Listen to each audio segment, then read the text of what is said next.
어쨌든 지금 시점이 아무래도 총선을 이제 불과 한 달도 채 남기지 않고 그러다 보니까 이 교회가 이 정치 또 이 선거 이런 부분에 또 어떻게 대해야 되는지 뭐 이 얘기를 한번 좀 자연스럽게 좀 나눴으면 좋겠어요.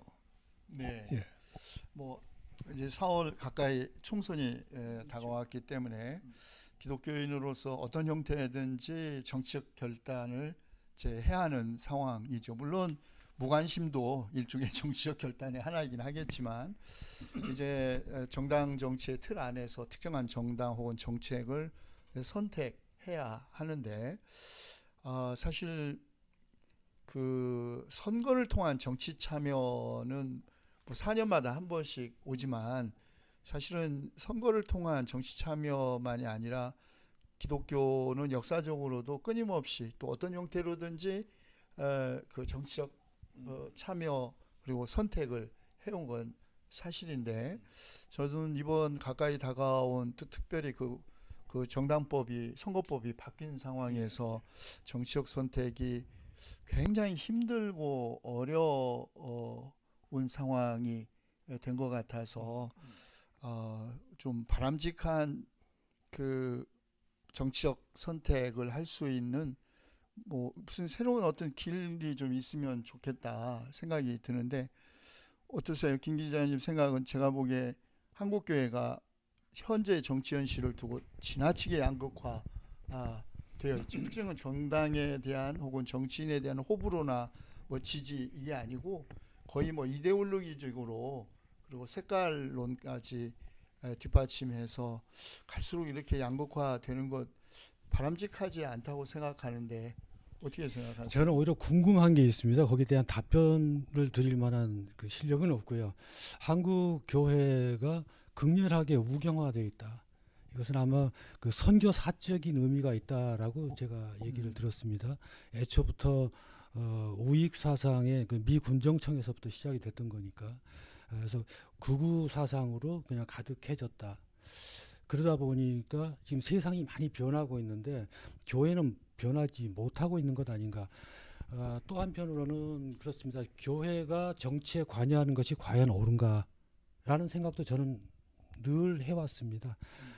사실은 그 정교 분리라는 것 자체가 정치도 종교에 간섭하지 않고 종교도 정치에 간섭하지 않는 것. 사실은 그건 구문이 됐죠. 오바마 대통령이 후보 시절에 정치, 종교란 개인의 종교도 머리와 가슴에서부터 변화가 일어나야 된다.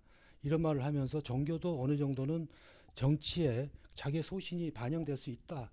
이게 이제 대세를 이룬 것으로 저희는 그렇게 이해를 했습니다. 그래서 우리 종교가 이 정치적 담론을 포기해서는 안 된다. 물론 할 수는 있다. 그런데 문제는 교회가 너무 야합을 한다는 거죠. 그 세상 세속 정치에 영합하고 있다. 이 점이 좀 저는 좀 서운하고 좀 마땅치 않다라는 생각을 합니다. 교회가 제 생각에는 그 물론 야합한다고 하는 측면에서 비판도 받겠지만 그 원래 이제 크게 대별해서 한국 교회 일종의 진보적인 그런 입장을 가진 교회하고 보수적인 그런 좀 교회 형태가 있는데 되게 진보적인 교회를 이제 NCC를 중심으로 이제 쭉 이렇게 한번 살펴보면 이승만 정권 때 사실은 기독교가 상당히 그 이승만 정권에 기반이 됐지요. 우리가 신정국가가 아닌데도 이승만 정권이 취임할 때 무슨 저 성경에 손을 얹고 뭐 기도를 했다든지 아마 기독교인들은 굉장히 자부심도 느끼고 환호했을 겁니다. 그렇지만 결과적으로 그 독재로 끝났고 그렇게 맹목적인 그 지지에 대한 이제 반성 4.19 이후에 그 이후에 그 이제 들어선 것이 이제 그 박정희 이제 그 쿠데타로 인한 정권인데 이 박정희 정권 초기에 재밌는 거는 이 자료를 보니까 5.16 당시 NCC가 지지하는 그 성명을 냈더라고요. 그러니까 하도 이제 그 당시 그 부패했고 정치인들이 그 희망이 없다고 여겨져서 뭔가 새로운 어떤 가능성에 대한 기대 때문이었는지 그렇지만 그런 기대를 이제 저버리고 이제 박 정권이 이제 그 계속 독재 길로 나가면서 급기야 삼선 개헌, 그때 이제 그 NCC를 중심으로 한 진보 쪽 교회가 삼선 개헌 반대 운동을 이제 그렇게 아주 맹렬하게 전개하지요. 이제 이런 과정에서 이제 그 탄압 국면이 되고, 그러다 보니까 심각한 인권 탄압으로 인한 이제 구속자들이 남발되고, 이를 또 돕기 위해서 NCC를 중심으로 해서 그 유명한 이제 목요기도회 그 일이 생겨났던 거죠.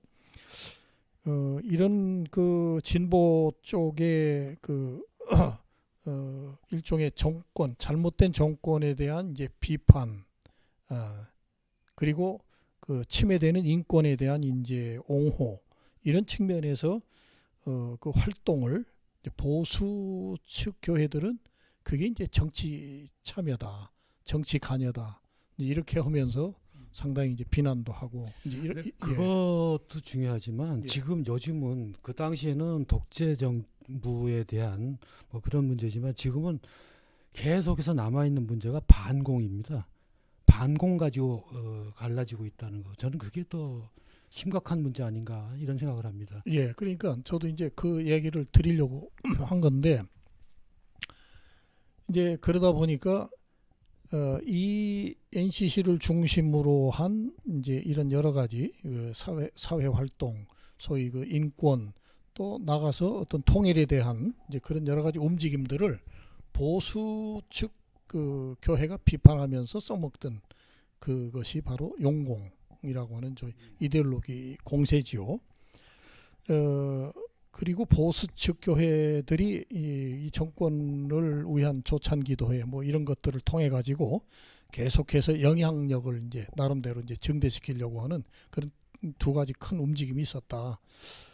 제가 생각하기에 어쨌든 교회는 그 예전부터 반공의 보루다, 이렇게 여겨질 정도로 공산주의와 소위 기독교, 이것이 아주 양극단에 있는 것처럼 그렇게 인식돼 온 그런 상황, 이런 상황 밑에서 저는 그 80년대 이 전두환 정권이 들어서면서 모든 그 기층 운동들이 바로 그런 이데올로기 공세로 숨도 못 쉴 때 다 그 사람들이 그 기독교라고는 우산 밑에서 어느 정도 그 자생력들을 조금씩 키워왔다, 역설적으로 얘기를 하면.